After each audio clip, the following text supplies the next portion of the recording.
Situasi semasa ancaman virus berbahaya ini, terutamanya perkembangan gelombang yang kedua. Keutamaan kerajaan kita pada masa ini adalah untuk mencegah penularan baru wabak ini yang dibimbangi akan menjangkiti lebih ramai rakyat. Situasi semasa wabak ini memerlukan tindakan drastik diambil bagi memulihkan keadaan secepat mungkin. Dan untuk itu kerajaan memutuskan untuk melaksanakan Perintah Kawalan Pergerakan mulai 18 Mac 2020 iaitu lusa hingga 31 Mac 2020 di seluruh negara. Perintah kawalan ini dibuat di bawah Akta Pencegahan dan Pengawalan Penyakit Berjangkit 1988 dan Akta Polis 1967. Perutusan khas Perdana Menteri mengenai COVID-19. Penularan wabak COVID-19 ini begitu pantas sehingga membawa kepada kerajaan melaksanakan Perintah Kawalan Pergerakan PKP kepada seluruh negara.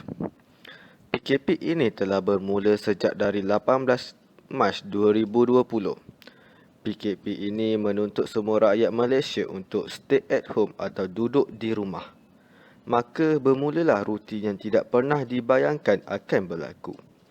Seluruh ahli keluarga kembali berkumpul dalam sebuah rumah. Bekerja dari rumah, belajar dari rumah, berniaga dari rumah, hatta bermain pun di dalam rumah. Terdapat banyak isu etika dan kegagalan moral yang berlaku dalam masyarakat secara umumnya. Ia dapat dilihat menerusi keruncingan masalah sumber pendapatan yang dihadapi oleh masyarakat. Perkara ini berlaku ekoran penutupan beberapa sektor pekerjaan yang menjadi punca rezeki. Ada yang dikurangkan gaji dan ada yang dibuang kerja. Bagi mengurangi permasalahan tersebut, kerajaan menyarankan supaya pendekatan bekerja dari rumah (work from home) dilakukan bagi beberapa sektor. Work from home, kerja daripada rumah. Dulu saya kata kita menggalakkan. Sekarang ni bukan kita menggalakkan lagi, kita mengarahkan. Jadi untuk maknanya tidak bukan galakkan lagi tapi arahan. MITI akan mengeluarkan arahan kepada sektor-sektor industri di bawah MITI, manakala Ketua Pengarah Perkhidmatan Awam KPPA akan mengeluarkan arahan kepada Perkhidmatan Awam. Jadi ini arahan. Pandemik COVID-19 mencabar etika dan nilai integriti individu. Istilah tempat kerja pada masa hadapan mengalami gelombang transformasi cukup signifikan dan menjadi topik utama pengurusan atasan sesebuah organisasi. Organisasi terpaksa beralih kepada mod bekerja dari rumah iaitu BDR dalam hampir semua proses pengurusan dan tadbir urus akibat kesan pandemik. Pekerja dan organisasi menghadapi cabaran sukar menggabungkan proses mengadaptasi norma baharu yang bukan bersifat sementara. Kebanyakan pekerja menghadapi cabaran untuk terus bermotivasi atau menguruskan tahap tekanan yang tidak boleh mempengaruhi tahap produktiviti.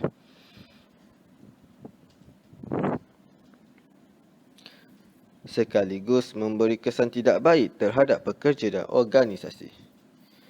Namun, pelaksanaan BDR menimbulkan banyak persepsi dan persoalan kerana ramai tidak jelas berkaitan konsep ini. Antara paling banyak diutarakan sejauh mana nilai kejujuran dalam diri pekerja untuk menjalankan amanah dipertanggungjawabkan dalam melaksanakan tugasan ketika BDR.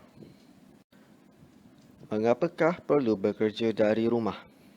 Arahan bekerja dari rumah mempunyai kelebihan dan kelemahan yang tersendiri. Secara umumnya, bekerja dari rumah mempunyai pelbagai kelebihan seperti masa yang fleksibel, persekitaran ruang tempat kerja yang tenang, keseimbangan lebih baik antara rumah dengan pejabat, serta tidak perlu terbabit dalam kesesakan lalu lintas. Beberapa hasil penyelidikan menunjukkan bekerja dari rumah dalam keadaan santai dapat menurunkan tekanan, membantu untuk berehat dan menenangkan fikiran. Ketika penularan COVID-19, bekerja dari rumah membantu mengurangkan risiko jangkitan melalui kurangnya kontak langsung antara pekerja dengan mereka yang berpotensi menjadi pembawa virus. Keadaan ini ditambah dengan penyebaran wabak ini yang juga boleh berlaku bagi mereka yang tidak mempunyai tanda-tanda awal jangkitan. Pergerakan social distancing dapat dijalankan dan hal ini akan memutuskan rangkaian COVID-19 dan menjadi antara mekanisme kawalan. Dasar bekerja dari rumah yang berkuat kuasa pada 1 Januari 2021 bermaksud pegawai melaksanakan tugas hakiki atau tugas-tugas rasmi lain dari rumah. Antara prinsip pelaksanaan BDR ialah pegawai boleh mendapat arahan daripada kerajaan atau mendapat arahan dan kebenaran daripada ketua jabatan untuk melaksanakan dasar bekerja dari rumah. Antara peraturan dasar bekerja dari rumah ialah yang pertama, sentiasa berada di rumah sebagai tempat kerja dalam tempoh waktu bekerja yang ditetapkan. Yang kedua, sentiasa boleh dihubungi dalam tempoh hari dan waktu bekerjanya. Ketiga, sentiasa bersedia untuk hadir ke pejabat atau mana-mana lokasi lain yang diarahkan oleh ketua jabatan dalam tempoh yang munasabah. Dan yang terakhir, mematuhi semua undang-undang, peraturan, perkeliling dan arahan yang berkuat kuasa. Tanggungjawab ketua jabatan dan pegawai ialah dari segi ketua jabatan memberi arahan atau kebenaran secara bertulis, memantau penyempurnaan sasaran output tugasan pegawai dan memastikan semua tugasan pegawai BDR mematuhi peraturan yang ditetapkan. Manakala dari segi pegawai pula, mengemukakan alamat rumah sebagai tempat bekerja semasa BDR, mematuhi peraturan yang ditetapkan dan mematuhi dan menyempurnakan semua tugasan semasa BDR. Bekerja dari rumah dan juga betul-betul untuk menjayakan kerja.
Tips untuk bekerja dari rumah yang berkaitan dengan etika kerja.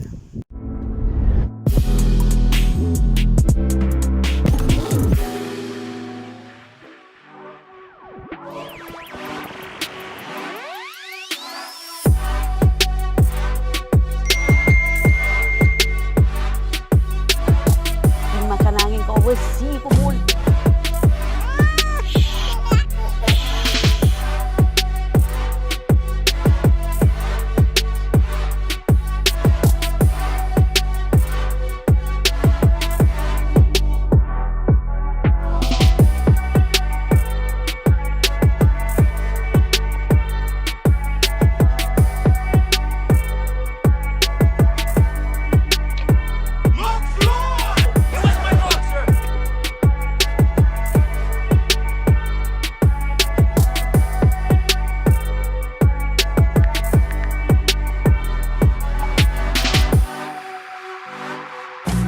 Sejarah melawat Wuhan. Bagaimanapun jelas Ketua Pengarah Kesihatan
Kau nak ke mana tu, Ros? Bukan ke baru keluar tadi?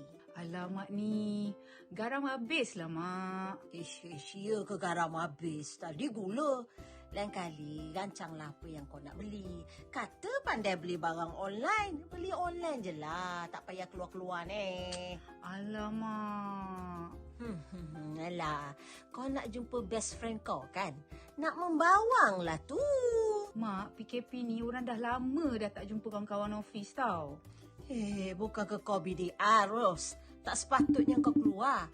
Ni kan waktu office. Buat video call je lah. Hello. Rosnah. Report yang saya suruh buat tu dah siap ke? Saya nak pukul 10 ni.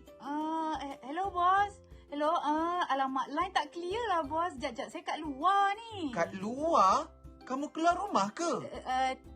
Taklah, saya nak ambil barang kat kereta je ni. Sekejap ya, saya masuk. Tak apa. Saya nak ingatkan aja. Report tu saya nak pukul 10 tau. Tahu kelang kabut. Bos kau dah telefon. Kan dah kantoi?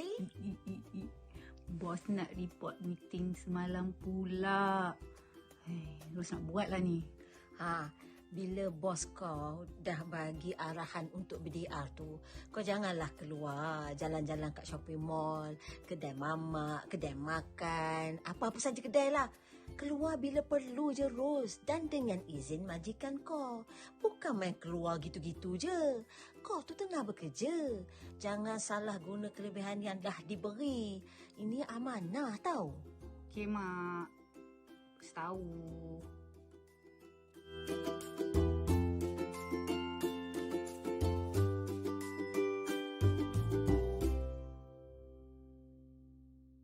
Kesimpulan yang dapat disimpulkan adalah tidak dinafikan ada segelintir menggunakan kesempatan BDR untuk keluar bersantai atau beli-belah di pasaraya. Ada juga yang mengambil kesempatan melakukan kerja luar ketika BDR. Arahan agar semua pegawai bekerja di rumah menimbulkan pelbagai reaksi. Kepada yang berfikiran positif, arahan ini dilihat sebagai sesuatu yang fleksibel, menjadi lebih kreatif serta menyesuaikan diri dengan pantas dengan perubahan baru atau kebiasaan baru. Kebiasaan baru sepatutnya diterima dengan hati terbuka, tetapi hal ini tidaklah berlaku dengan mudah. Pekerja dalam hal ini perlu mengadaptasi arahan yang diberi dengan pantas dan cepat. Penilaian tingkah laku individu menjadi proses penting memastikan kelangsungan sesebuah organisasi menghadapi isu etika dan integriti pekerja mereka ketika BDR. Seseorang yang bekerja memerlukan kekuatan luar biasa dalam melaksanakan tanggungjawab BDR, lebih-lebih lagi apabila perancangan, emosi dan peralatan belum tersedia. Sekali lagi, nilai integriti memainkan peranan yang penting dalam mendidik dan membentuk kepribadian seseorang individu berhadapan keadaan ini. Kesimpulan yang dapat disimpulkan adalah tidak dinafikan ada segelintir menggunakan kesempatan BDR untuk keluar bersantai atau beli-belah di pasaraya. Ada juga yang mengambil kesempatan melakukan kerja luar ketika BDR. Arahan agar semua pegawai bekerja di rumah menimbulkan pelbagai reaksi. Kepada yang berfikiran positif, arahan ini dilihat sebagai sesuatu yang fleksibel, menjadi lebih kreatif serta menyesuaikan diri dengan pantas dengan perubahan baru atau kebiasaan baru. Kebiasaan baru sepatutnya diterima dengan hati terbuka, tetapi hal ini tidaklah berlaku dengan mudah.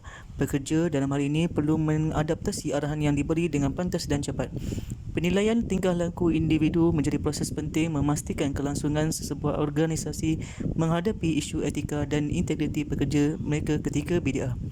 Seseorang yang bekerja memerlukan kekuatan luar biasa dalam melaksanakan tanggungjawab BDR, lebih-lebih lagi apabila perancangan, emosi dan peralatan belum tersedia. Sekali lagi, nilai integriti memainkan peranan yang penting dalam mendidik dan membentuk kepribadian seseorang individu berhadapan keadaan ini.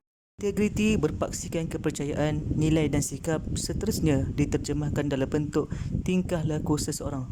Proses pembudayaan ini tidak berlaku semalaman, tetapi memerlukan keyakinan dan ketabahan.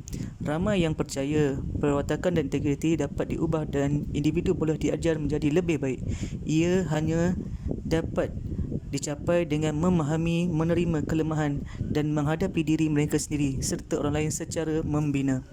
Dalam kebanyakan kes, ia memerlukan seseorang belajar menjadi lebih baik daripada diri mereka yang sekarang. Sudah tentu, gagasan tentang apa yang lebih baik berlaku, kesepakatan tentang kelemahan apa yang berlaku dan bagaimana menghadapi diri sendiri serta orang lain secara konstruktif sangat sukar.